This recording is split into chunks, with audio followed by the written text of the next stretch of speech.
जो छोड़ चुके हैं। चांद की दर पर जा पहुंचा है आज जमाना, नए जगत से हम भी नाता जोड़ चुके हैं। नया खून है, नई उमंग है, अब है नई जवानी। हम हिंदुस्तानी, हम हिंदुस्तानी, हम हिंदुस्तानी, हम हिंदुस्तानी। आओ मेहनत को अपना ईमान बनाएं, अपने हाथों से अपना भगवान बनाएं। राम की इस धरती को, गौतम की भूमि को, सपनों से भी प्यारा हिंदुस्तान बनाए।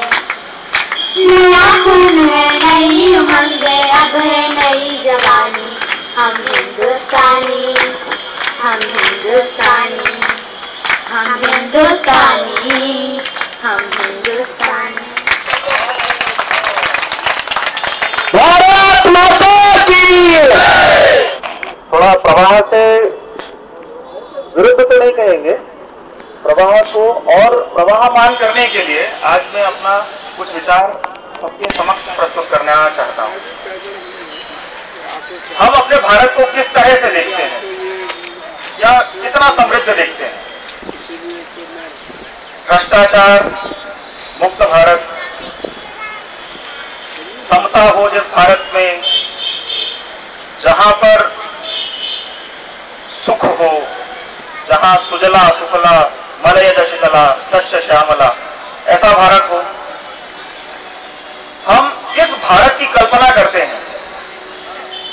और अगर हम भारत की कल्पना करते हैं तो उस कल्पना के आधार पर जो भी हमारी क्रिया हो, वो सब क्रियाएं एक जैसी हों या एक ही परिलक्षित, एक ही लक्ष्य को परिलक्षित करते हुए हमारी क्रिया होनी चाहिए।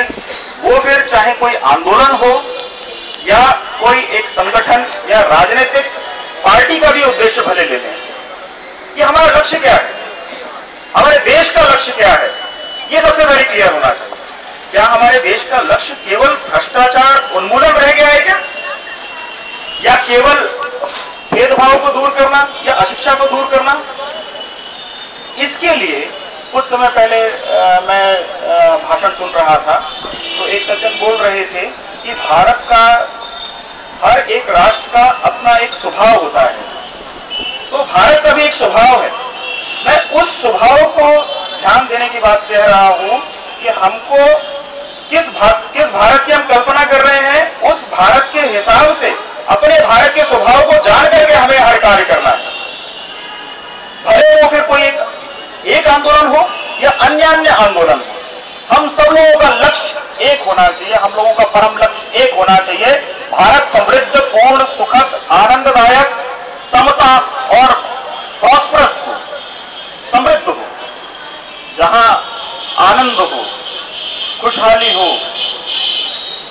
यही लक्ष्य तो हमारे क्रांतिकारियों ने भी रखा था, चाहे वो भगत सिंह हो या अन्य हो। हमारा लक्ष्य सबसे पहले क्लियर होना चाहिए और उस लक्ष्य की ओर अगर हम में भक्ति है, तो हमारा भारत का स्वभाव, भक्ति और ज्ञान भारत का मूल स्वभाव है, जिसको हम बोल रहे हैं कि भारत अपने स्वभाव को जाने। उस स्वभाव को हमको जान करके हम बस उसके लिए निकल पड़े। एक कदम हो सकता है कि अन्ना का आंदोलन हो, एक कदम हो सकता है कि बाबा रामदेव का आंदोलन हो। इस तरह से बहुत ढेर से कदम हम लोगों को आगे बढ़ाना है, लेकिन हम लोगों का लक्ष्य एक है। इसमें कोई इस तरह से नहीं समझ सकता है कि एक कदम अगर ये बढ़ा है तो अंतिम कदम जो है वही केवल प्रमुख है और पहले वाले कदम की कोई भूमिका नहीं है। इससे बिल्कुल कभी भ्रमित ना हो। हम लोग अपनी जो भक्ति और प्रेम ज्ञान जो भारत का मूल आधार है उसको धारण करें।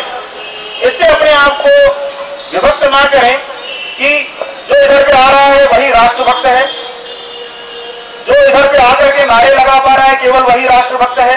भक्ति हमारा स्वभाव है। इस भारत की आत्मा को हमको जानना पड़ेगा।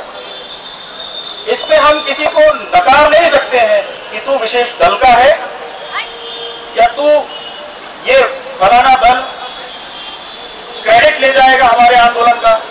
हम ये इस विशालता की बात कर रहे हैं कि हम उस पूर्णता को धारण करें, हम नकार की ओर जाए ही ना कि कोई हमारा क्रेडिट क्रेडिट ले लेगा या यहाँ पे आकर के हमारी संस्था अपनी संस्था का नाम रख लेगा। मैं बोल रहा हूँ कि आए अपनी संस्था को आगे बढ़ाए, अपनी संस्था का भी नाम रखें, लेकिन मूल स्वभाव को पकड़े अपने, जो भक्ति है। भक्ति एक मंदिर में होती है, मंदिर की भक्ति हो या फिर वो राष्ट्र भक्ति हो, दोनों भक्तियों में कोई अंतर नहीं है। इसीलिए विवेकानंद बोलते हैं कि आज जब भारत को